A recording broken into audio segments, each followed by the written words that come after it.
for the most part, don't have a clue. They don't want one or need one either. They're happy. They think they have a good bead on things. Well, why the big secret? People are smart. They can handle it. A person is smart. People are dumb, panicky, dangerous animals, and you know it. 1,500 years ago, everybody knew the Earth was the center of the universe. 500 years ago, everybody knew the Earth was flat. And 15 minutes ago, you knew that people were alone on this planet. Imagine what you know tomorrow. We don't have time for a meeting of the Flat Earth Society. A group of social criminals, these people in the space program. Nassholes, I'd call them. And some of those people actually still believe the Earth is flat. So if a few of them want to believe that we didn't go to the moon, let them. It's not an issue that comes up in my presentation. I mean, the Earth being flat, that's clearly ridiculous. Though I've actually been contacted by some flat earthers saying I'm covering up the fact that it's some Atlantean conspiracy.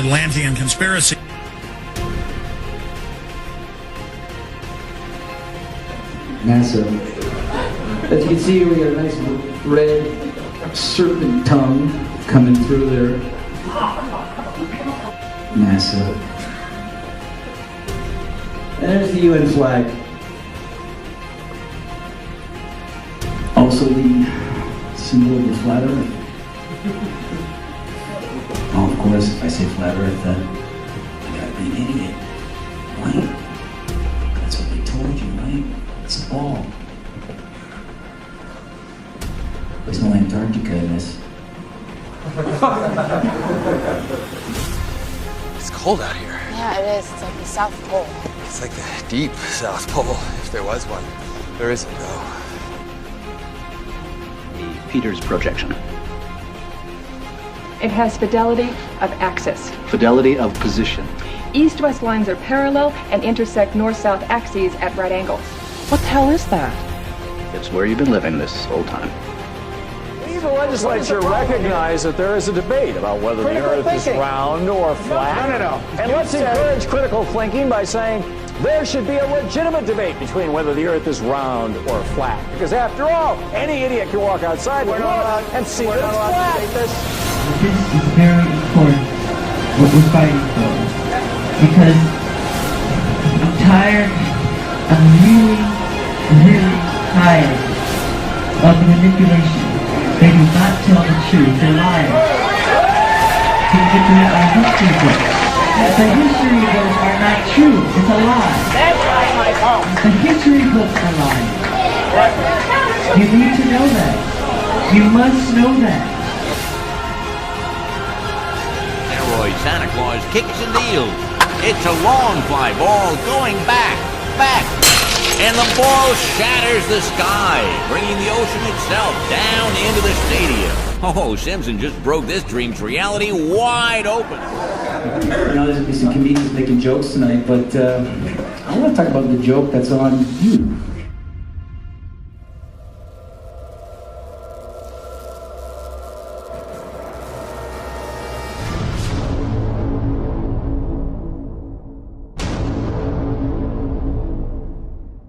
The German cartographer, Mercator, originally designed this map in 1569 as a navigational tool for European sailors.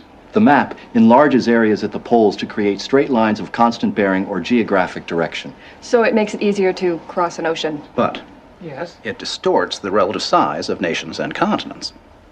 Are you saying the map is wrong? Oh dear, yes. Look at Greenland. Okay. Now look at Africa. Okay. The two land masses appear to be roughly the same size. Yes. Would it blow your mind if I told you that Africa is in reality 14 times larger? Yes. Here we have Europe, drawn considerably larger than South America. When it's 6.9 million square miles, South America is almost double the size of Europe's 3.8 million. Alaska appears 3 times as large as Mexico, when Mexico is larger by 0.1 million square miles. Germany appears in the middle of the map when it's in the northernmost quarter of the Earth. Wait. Relative size is one thing, but you're telling me that Germany isn't where we think it is? Nothing's where you think it is. Where is it? I'm glad you asked. Okay, so here's the picture of the Earth from space. There it is. Since you were a kid, you've seen this image. But you've never seen it from that point of view. You know what? We adopted this whole model like 400 or 500 years before the airplane. 400 years before the airplane, pretty much. It was like beginning in the 1900s. They went to the North Pole in the 1900s. This is 1482. Nobody went to the top of the globe, to the bottom, or flew up, or built a skyscraper until... It's funny, back in the 60s when they went to the moon, this is the first time we actually had like an instrument of flight to actually go high enough to actually fucking check out if what we agreed to 500 years ago was real. So if they were wrong after 500 years, the question is, would they tell you? 1969, first lunar mission to the moon. You know, the first lunar mission to the moon wasn't so much about going to the moon.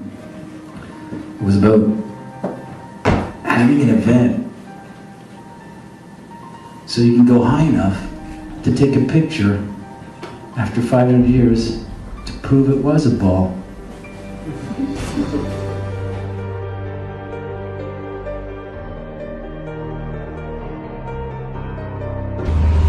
And they had as king over them the angel of the bottomless pit, whose name in Hebrew is Abaddon, but in Greek he has the name Apollyon.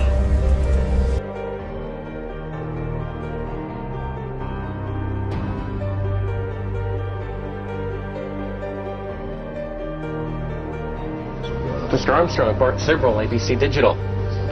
Wanted to give you the opportunity to swear on the Bible that you walked on the moon. The two most watched televised events in history: the moon landing and the towers falling.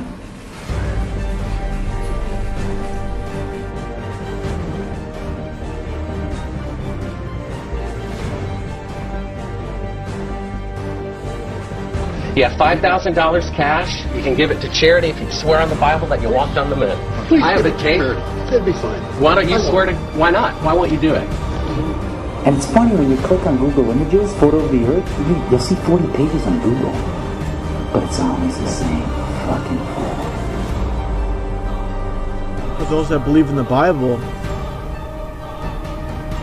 does mention the edges of the earth, the four corners of the earth, and how Satan brought Jesus Christ to the top of the mountain and showed him all kingdoms of the world.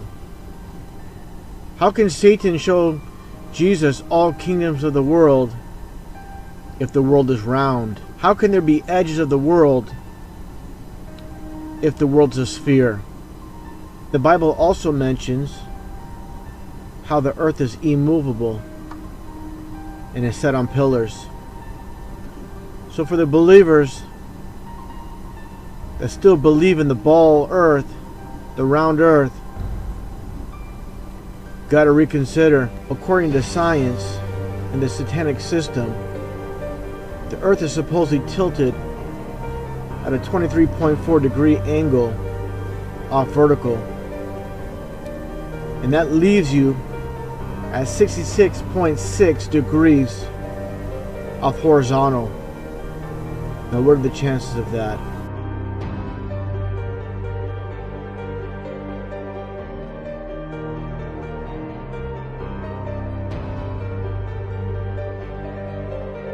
Moon landing, 8:17 p.m. Eastern Standard Time, 1969. Isaac Newton, 1666. 6669966. Most people saw the lunar landing and they swear on it because they heard it on the radio.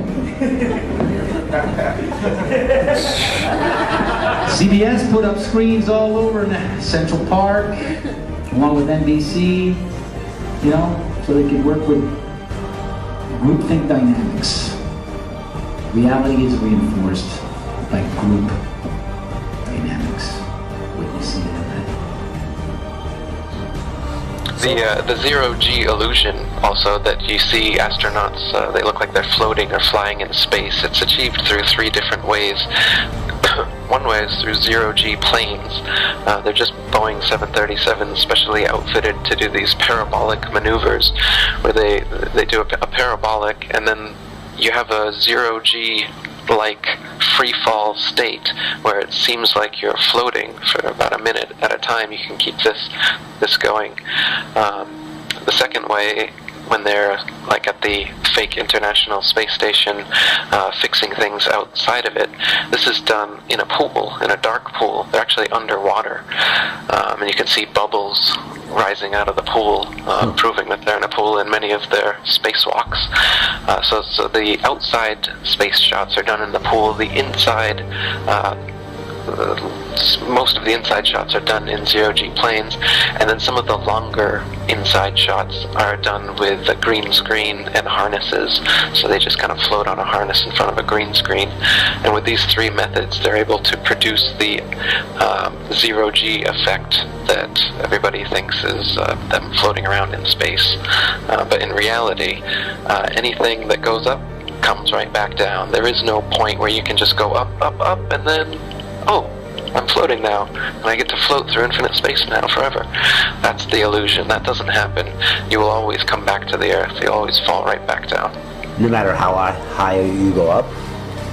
As high as any non-NASA source has gone.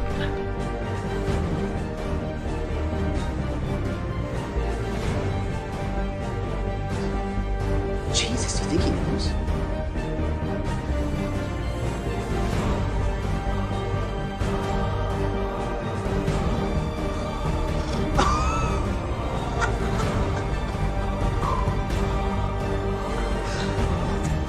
I mean, it's proof right there. This is an official NASA photo of the first Apollo 11 lunar module landing on the moon. I mean, it's right there. This is proof, man. It's the picture's right there. It's landing on the moon.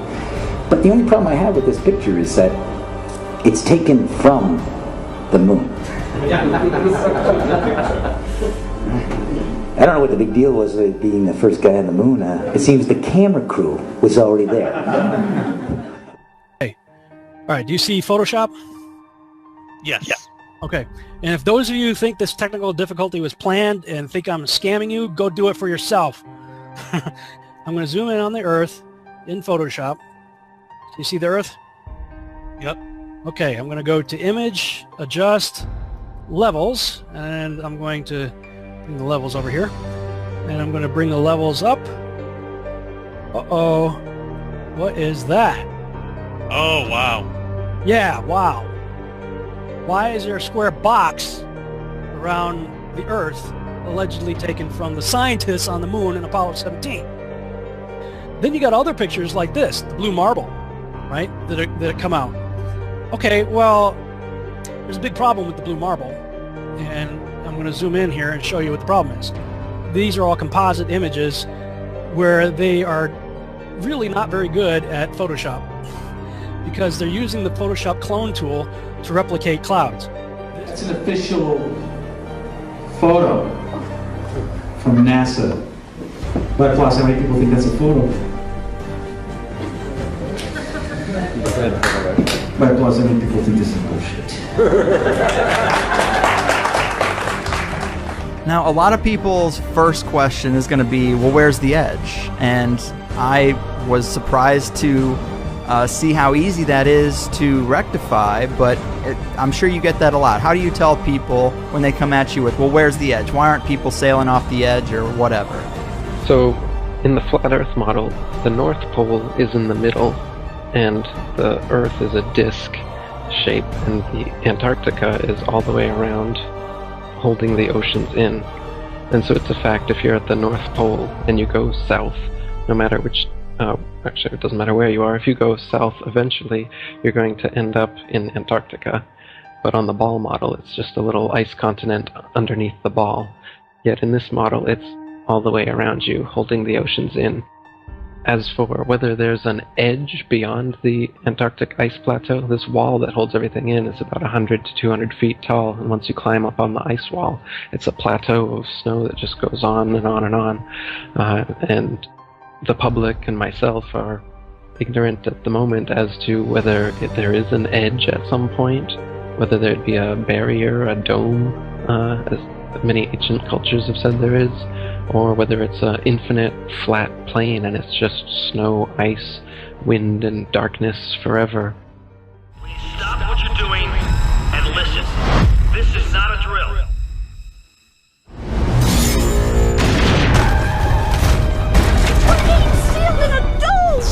Oh God! In, out! I can't tell you if what happened is an act of terror or an act of God. Where the hell did it come from? No idea. You have people trapped in here! On our own. What are you telling us? We're trapped like rats?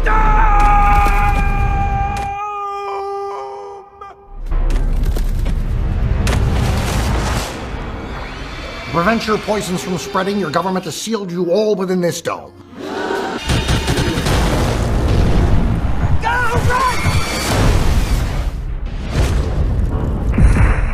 Our best guess puts the dome at 20,000 feet, sir. Did he just call it a dome? You think we might be stuck in here a while? I think that even if what's wrong suddenly becomes right, the Army's just gonna quarantine this place. I want roving death squads around the perimeter 24/7. I want 10,000 tough guys. Let me out! Let me out! What's the most resilient parasite? An idea. A single idea from the human mind can build cities.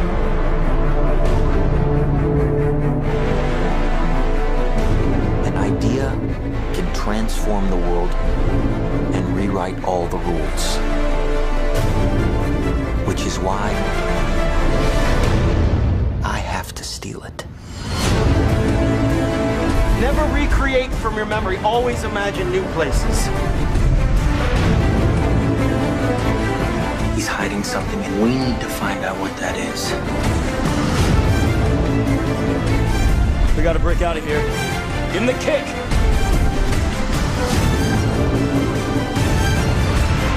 This was not a part of the plan! Wake me up! Wake me up!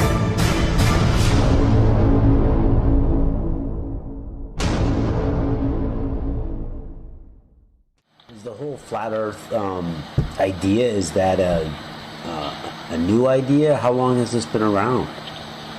No, the flat Earth was worldwide for thousands of years before this spinning ball Earth came around. The first person to think of the spinning ball Earth was also the first Freemason, Pythagoras of Samos. Most Freemasons trace their ancestry, if you will, back to Pythagoras as being the first Freemason. And that was 2,500 years ago. But his idea didn't catch on at all until about 500 years ago when Copernicus, another Freemason and Jesuit, wrote his book promoting this spinning ball Earth and concept. And then Kepler and Newton and Galileo, they took it from there, and now NASA and RASA and all the other space agencies, they're experts like Carl Sagan and Neil deGrasse Tyson. They're continuing this heliocentric spinning ball Earth gravity myth that's been going on for 500 years, and they keep adding on to it now. Now you've got a Big Bang and evolution and aliens, and come out and say they've found life on other planets soon. They've already given us fake pictures from Mars claiming that there's a pyramid and Sphinx on Mars, trying to cement this alien progenitor propaganda into us. So are you saying there are no aliens? Not in the sense of extraterrestrials, since there are no extraterrestrial places. Earth is the only material plane. It's a plane, not a planet. And the planets are just stars. What we call planets today were known for thousands of years as the wandering stars. They differ from the fixed stars in their relative motions only. All the fixed stars in the constellations, they're fixed together in their patterns as they revolve around the heavens. But the planets, as they're called now, used to be known as wandering stars because they seem to wander their own unique paths. They just spiral around the sun, and they have kind of a spirograph orbit You can see in one of my videos called The Ancient Flat Earth Beliefs, a model of it to give you an idea. But with the naked eye or with a telescope, you can see for yourself that these so-called planets are just stars. They're just lights in the night sky. They claim that the planets are physical terra firma that you can land on and potentially live on. And they also claim that the stars are distant suns in galaxies trillions of light years away. Now, these light years are things that they've come up with to try and convince you that those lights in the sky aren't as close as they actually are. They want you to think that the nearest star is actually 25 trillion miles away, and the reason they have to say this is because you can prove for yourself in your backyard with a telescope that the Earth is motionless. If we're really spinning around the sun 200 million miles every 6 months, we would be on the other side of the sun, right? So you can, by looking at the parallax change in the stars, see whether that's true. And there's not an inch in parallax change in any of the stars after 6 months of supposed orbital motion around the sun. So if that's the case, it's proof that we haven't moved. See how the moon travels at the same speed and direction as the stars? They all move together as one, and that's not possible if you believe the official narrative that the moon is a lot closer to the Earth than the stars. They'd all be moving at different speeds. This is the camera, is the Earth, and there's no way that those stars would move at the same speed and trajectory as the moon. Why all this deception? So what we've got now is a godless Big Bang, a nothing for no reason in no time exploded and created everything. And then a bit of the everything turned into self-replicating bits, and life spontaneously created, and order and intelligence and consciousness all came into existence. So we've got this cosmology that comes from nothing. It's atheistic, it's nihilistic. It makes it as though humanity and Earth and everything here is just a cosmic accident. It's purposeless, it's meaningless. That's why this kind of atheistic materialism is rampant nowadays, because this kind of metaphysics is what we're being taught. So if we're just in the corner of some galaxy and the fingertip under the dust of the fingertip of the universe, then we don't mean anything. So what it does is it spiritually crushes humanity, so that we just think that me is all that's important, because this life is meaningless, God doesn't exist, we're just a bunch of primordial soup that turned into monkeys, and then monkeys turned into humans. They got us believing just a bunch of nonsense. The overall reason, if you're a psychopath like the people who do control this world all are, then what you want, your ultimate goal is world domination. The best way to achieve world domination is through propaganda and mind control. So the way to mind control someone, if you've got them in a cage since birth, you tell them that the cage is the only thing there is, and everywhere else you can't go. You can't go to the North Pole, and you can't go to the Antarctic without government approval and licensing. They have little tours where you can go and take little photo ops, but you can't go yourself and explore what's actually at the North Pole. Maybe I'm being set up for something. Christoph, why do you think that Truman has never come close to discovering the true nature of his world until now? We accept the reality of the world with which we're presented. It's as simple as that. Get away. See some of the world. Explore. I like to be an explorer, like the great Magellan. Oh, you're too late. There's really nothing left to explore. You want to be an explorer. This'll pass. We all think like this now and then. They're pretending to. Tell me what's happening! You had to shut her down. Thank you for your help. You're welcome, Truman. Locked it every turn. They go around the block. They come back. They go around again. Mary, you're part of this, aren't you? You are scaring me! You're scaring me, Meryl. If his was more than just a vague ambition, he was absolutely determined to discover the truth. There's no way we could prevent him.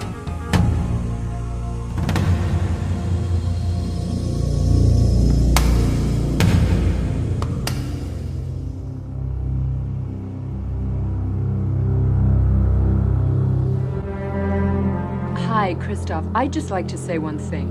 You're a liar and a manipulator, and what you've done to Truman is sick. Well, we remember this voice, don't we? How could we forget? Sylvia, you think because you batted your eyes at Truman once, flirted with him, that you know him? That you know what's right for him? Maybe I'm losing my mind. I've been your best friend since we were 7 years old, Truman. I know that feeling when it's like everything's slipping away, and the point is, I would gladly step in front of traffic for you, Truman.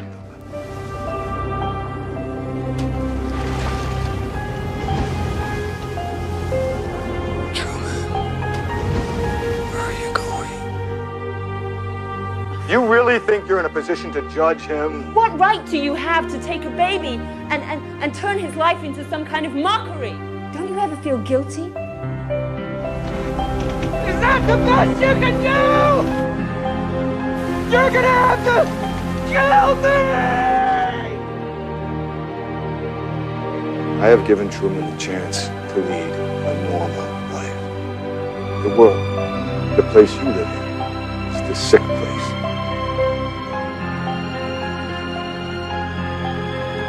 Haven is the way the world should be. He's not a performer, he's a prisoner. Look at him, look at what you've done to him.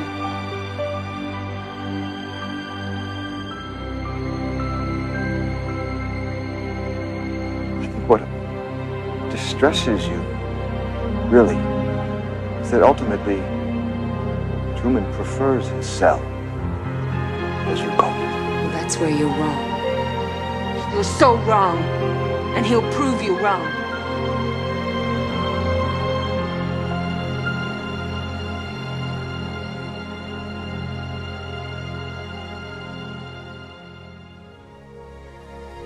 No, I am with you always, even unto the end of the world.